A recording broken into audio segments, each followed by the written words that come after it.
You're developing a training program and you want to gamify it because you really want to make it engaging for the learners or because the topic's very important and absolutely needs to stick, but you're running into resistance from stakeholders. It happens. I've brought gamified training to a lot of very conservative and innovation-averse organizations for 9 years now, so I've heard all the objections. So today I'm going to share the strategies that I use to get buy-in from the most resistant stakeholders when I'm pitching a gamified training solution. Here we go. Before you can have a meaningful conversation, you need to make sure you're talking about the same thing. I spend my life talking about gamification online and offline, so I know that when you say gamification, it conjures up wildly different concepts in people's minds. It's a vague umbrella term, so whatever initial reaction you get from a stakeholder or an online commenter, even if it's positive, they're reacting to their idea of gamification, and that's not necessarily what you're pitching or talking about. And I don't think the way to fix that is to preach or argue about what the right canonical definition is. What matters is that you get on the same page no matter what you end up calling it. So you need clarity on what that stakeholder is envisioning so that you can speak to their true concern, their real worry, or the real source of their excitement. Because even when they're super excited, if they're enthusiastic about some idea in their head that's not what you're actually planning, that's going to become a problem too. So to pinpoint what your stakeholder's actually thinking, it helps to go back to this concept map. Remember, we've got the cognitive mechanics. These are deep tactics like problem solving that lead the learner to discover and practice on their own. Unfortunately, this is not the first thing people think of when you say gamification. Much more often, they'll think of motivational mechanics, most infamously points, badges, and leaderboards, but also stories and settings. For some people, points, badges, and leaderboards is the only definition of gamification. And there's also a third layer that runs interference. I don't often mention it, but it's relevant here, and that's presentation. This is when you take the look and feel of a game and you apply it to a training program. That doesn't make it gamified at all, but for a lot of people, there's no gamification without that. In other words, for them, all gamified programs need to look and feel like games, but you don't need that gamey presentation. In fact, there isn't one element on this map that absolutely needs to be in a program for it to be gamified. That means that if your stakeholder has an allergic reaction to one element, like leaderboards for example, you can just not use that. You still have all the other motivational tools and cognitive mechanics to play with, so you can absolutely still leverage the power of gamification. But you need to pinpoint exactly what they're reacting to. If they say, oh, we tried gamification before and it doesn't work, and you find out that what they tried was simply they took a recording of a narrated PowerPoint and they slapped some badges on it, then all they did was motivational and quite superficial. So you can propose something a little deeper and more likely to be effective, like a simulation or some problem-based learning. So figure out what the objection actually is, and then when it comes to getting your vision across, be specific. Go beyond just using the term gamification. If you're proposing a simulation, say that and explain why. And once you're actually talking about the same thing, then the most useful thing you can do is to remember what the real goal is. And the goal of gamification is to facilitate the learner's journey towards a learning objective, not just to make the training fun. Fun is a tool and a side effect, it's not the end goal.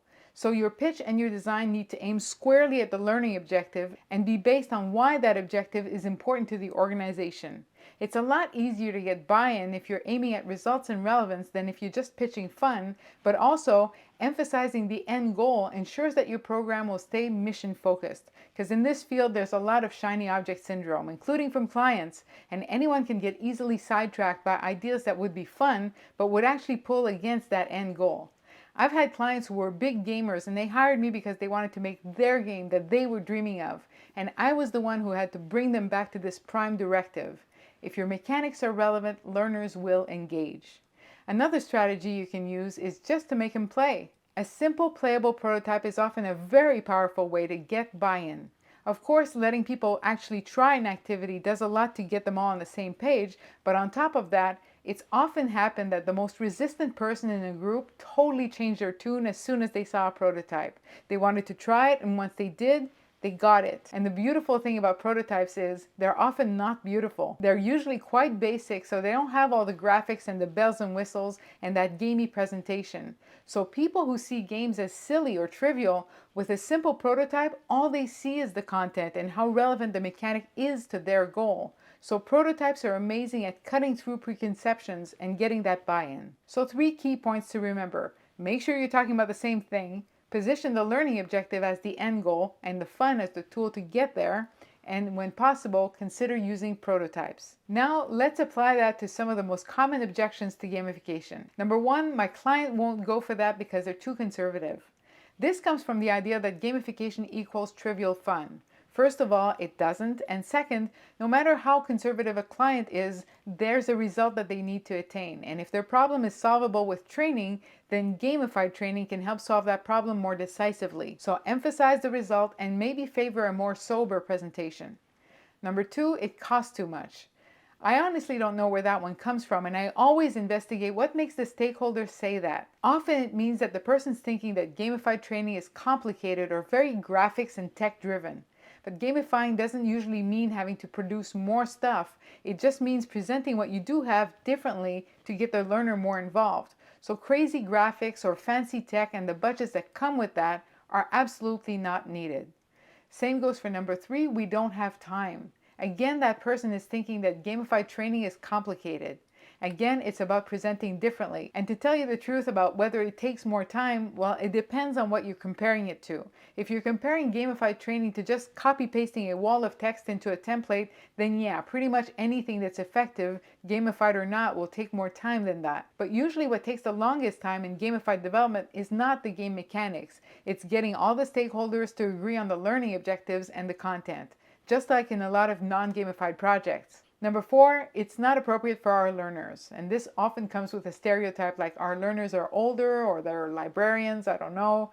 But that person's got some perception of gamification and it doesn't naturally go with their audience. But whether the audience is seniors or millennials or librarians, everyone's got some motivation that you can tap into to make it more engaging for them, whether your mechanics are just about giving them some choices to foster a sense of autonomy or something to pique their curiosity. Whatever it is, there's something in the game toolbox to help and you just have to pick the right thing. Number five, I don't want to challenge or stress the learner, or we don't want to make the learner feel bad by making them have to solve problems.